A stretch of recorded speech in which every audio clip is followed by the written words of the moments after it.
Welcome to Rose Center. My name is Robert Spurko and I curated this exhibit here. That means that I actually selected the pieces and put the exhibit together and hung it on the walls and so on. And it's our Faith, Family and Friends exhibit, and it's sponsored by the From Africa to Appalachia Foundation for the Arts, which is a foundation founded by Sammie Nicely and Jovita Wells back in the 1980s. Let me tell you a little bit about Sammie himself. He's from Morristown, actually from Russellville, Tennessee, and he had several brothers and sisters, several of them still alive today in the area. Sammie has recently been living in Atlanta, Georgia, at least for the last 20 years or so, and he got his degree. He has a degree from Middle Tennessee State in fine art, and he has taught art in the Morristown, Hamlin County school system. He teaches art in various other school systems. He's taught in Georgia, several locations, in other parts of Tennessee, up in the Johnson City area. He has quite a resume as far as shows that he's done, quality work that he's done, and also in the educational field. He loved to work with children, and children loved to work with him. He most recently devoted his time to studying and producing artwork directly related to his African American heritage, and he was very proud of that fact. It will be readily apparent that he had did quite a bit of study of the African American heritage, and he combined that with his Appalachian heritage, and he was also very proud of that. And most people don't realize the connection between the African and the Appalachian people, but there was a very close connection for quite a long time, and still is today. Let's talk a little bit about the show itself. This show here is called a retrospective, which means that we tried to find works that go back to Sammie's very beginning of his art career and progressed through a year and a half ago, shortly before he passed away. And for example, this piece here, which is a carving that he did back in the 1970s, was one of his first early works of some significance. This was in an exhibit that he had at the Fisk University here in Tennessee, and this piece was actually on the cover of the catalog for that show. And of course, he was best known for his ceramic work.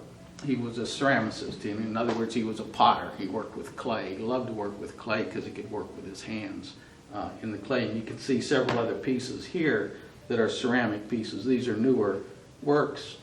This one is especially. The bowl here and the pieces up here are also fairly early works. These are probably from the late 70s, early 1980s. This piece here is much newer. This is probably from the mid-2000s. This piece here, a lot of his things are not dated, so we just go by the style of the piece that was produced at the time. The piece here is an early drawing of his. This is very much influenced by what was going on at the time when he got his degree from Middle Tennessee State. This is from the early 1980s. He did several pieces. There's several pieces in the show that are pencil drawings. This is what's called a graphite or pencil drawing on paper. If you know anything about pottery, you have to fire it in a kiln, which is a large oven, which gets very hot, and that makes the clay hard. And this has no glaze on it like you would have on a coffee cup or a dinner plate. This is unglazed, and the color is derived by putting this into after it's been fired in the kiln, putting it in an open pit, and then burning it in the open pit with various things like straw or newspaper or so on, and it gets this smoky look to it, and that's called pit firing. One of his clay tiles, this is made exactly like a tile you might have in your bathroom at home. It's a ceramic tile. Of course, it's a little bit larger, and then he using glazes here, which gives it the shiny surface, like a tile you might have in your bathroom. He paints the different colors of the glazes on there and then fires that again to get the pictures that he gets out of the tiles when he fires. Another technique that Sammie loved was to work with colored pencil and colored pastels. This is part of a series he called his Angel series, and they're sort of abstracted series, but these in his mind were angels, and he did a lot of these angel series. This piece here was a collaborative work that Sammie did. Again, it's a drawing, mostly pencil and pastel, but it was done by not only Sammie, but a good friend of his, Richard Flam. And this was done actually for fundraising. And during the fundraiser, they did this work, and at the end of the fundraiser, they auctioned it off to raise money for the organization that was sponsoring it. So he loved to work with other people and actually produce things in conjunction with other folks. Here's a fairly early piece of Sammie's. It's called a face jug, and a lot of people find these interesting, if nothing else. But he liked to do different types of things, and he would work on things for a while.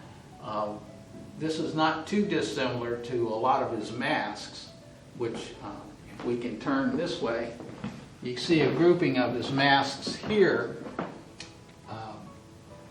Some pit fired, for example, and some glazed, for example.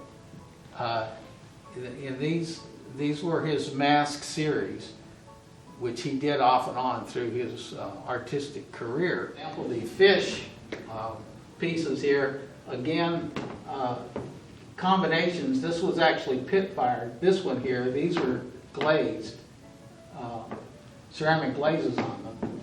But he did series, like he would do a fish series, and he would do these for several years, and then that was it. He didn't do any more.